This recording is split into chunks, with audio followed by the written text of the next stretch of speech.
The images and accounts of human suffering in Gaza dominate headlines and social media.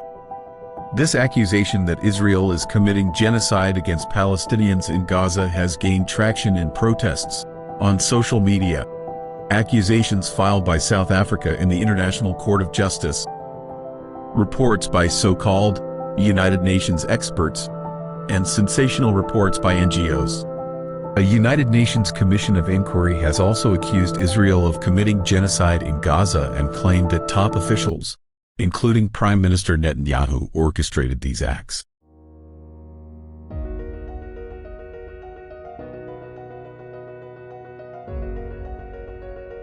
While each and every civilian death is a tragedy, those moved to outrage by the suffering in Gaza should not be deceived by these false accusations.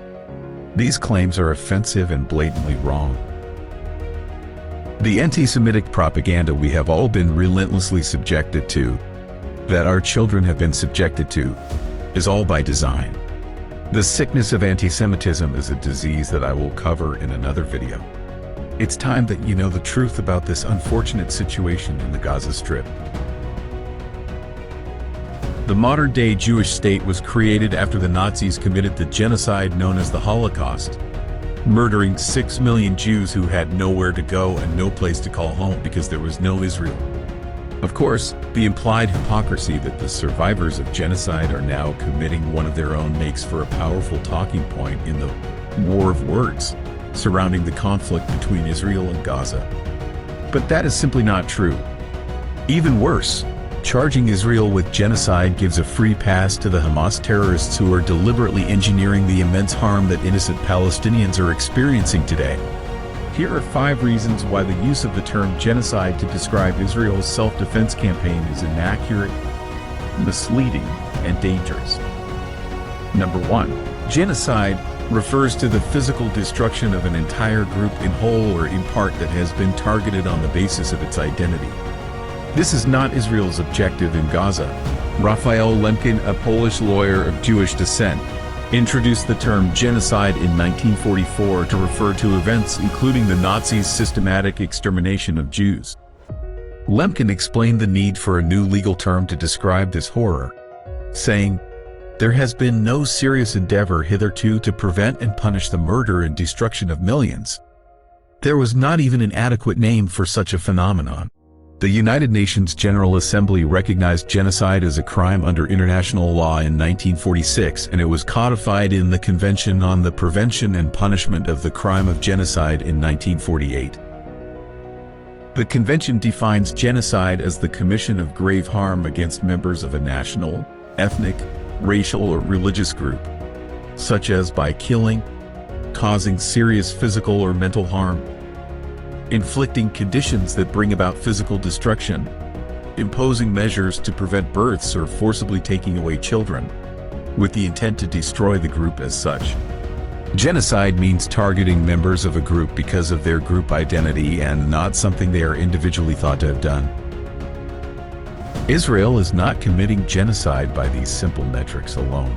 Israel's war is against Hamas. Israel is not seeking to destroy the Palestinian people or the Palestinian population of Gaza, which is what would need to happen in order to correctly apply the term genocide. Israel's leaders have repeatedly asserted that their campaign in Gaza is solely against the terrorist organization Hamas.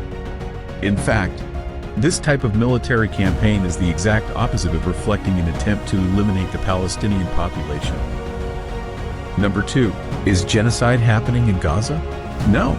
Israel is responding to a genocidal attack by Hamas since October 7th, which I will go into more detail in another video. One cannot do the horrors of that day just as casually. Israel's objective in Gaza has been to destroy Hamas, a terrorist organization that carried out an unprecedented and brutal massacre against its people, including infants, children, elderly, and disabled people. The goal of Hamas is to wipe Israel and Jews off the map, and in the aftermath of the October 7th terror attack, its representatives reiterated that they will never stop pursuing it. That's an example of genocidal intent. While Hamas's military capacity has been largely decimated by Israel, it still retains control over areas of Gaza and still continues to hold Israeli hostages.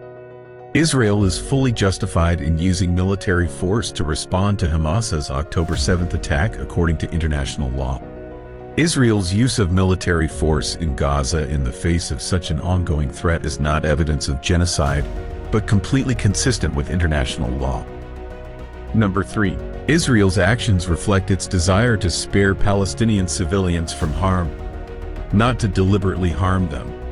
The IDF's practices also disprove claims of genocidal intent, as the Israeli military has repeatedly relocated Palestinian civilians within Gaza in an effort to ensure they are out of harm's way as it undertakes its legitimate military campaign to destroy Hamas's terrorist infrastructure.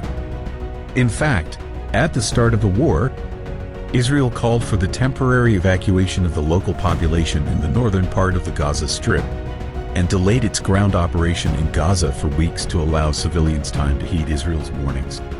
It went to great lengths to designate humanitarian corridors or safe routes for Palestinian civilians to relocate from northern Gaza. The IDF still endeavors to warn Gazans prior to attacks and has allowed humanitarian aid for civilians to be delivered under arrangements intended to prevent Hamas from diverting aid or controlling its distribution to reinforce its authority. Number 4. Hamas's actions are designed to cause harm to Palestinian civilians and blame Israel. In the months that followed the October 7th attacks, Hamas fired thousands of missiles on Israeli towns and cities.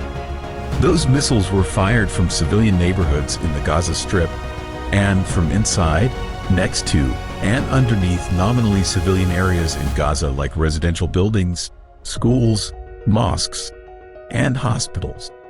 Hamas's actions transformed what were once protected civilian sites into legitimate military targets that Israeli forces are now working to dismantle. Hamas puts civilians in harm's way, while Israel goes to great lengths to avoid harming civilians as it targets Hamas's weapons and operation centers in Gaza. Hamas typically proceeds to place Palestinian civilians directly in the path of the IDF's targets. It has repeatedly called on Palestinian civilians to ignore Israel's warnings about impending strikes and reportedly forced civilians to remain in the vicinity of military objectives, using them just like its hostages from Israel as human shields.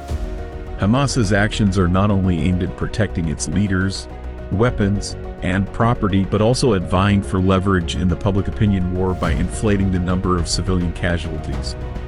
Through its actions in Gaza, Hamas greatly increases the likelihood that military actions by Israel that are permissible in war and not prohibited by the law of war, let alone by the Genocide Convention, will nevertheless result in some harm to civilians. International law does not prohibit Israel from undertaking legitimate actions that will likely result in civilian harm unless the expected civilian harm will clearly exceed the anticipated military advantage from the attack.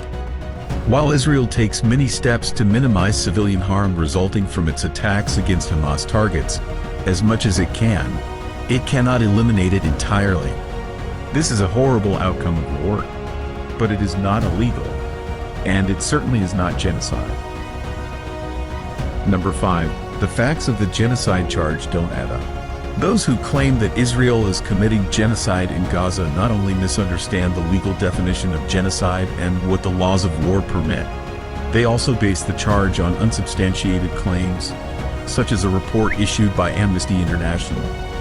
It is unquestionable that many civilians in Gaza have died and even more have suffered immensely since October 7th.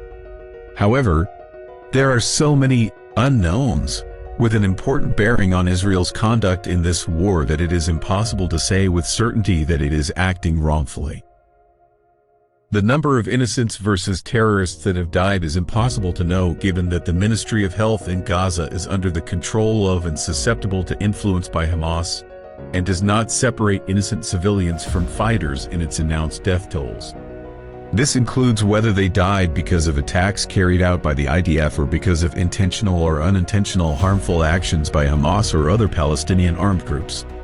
A key example is the explosion at Al-Ali Arab Hospital in Gaza City, which the US and other governments have determined was caused by a failed rocket fired by Palestinian Islamic Jihad and not, as Hamas, the Hamas-controlled Ministry of Health in Gaza, and many other sources claimed, by the IDF.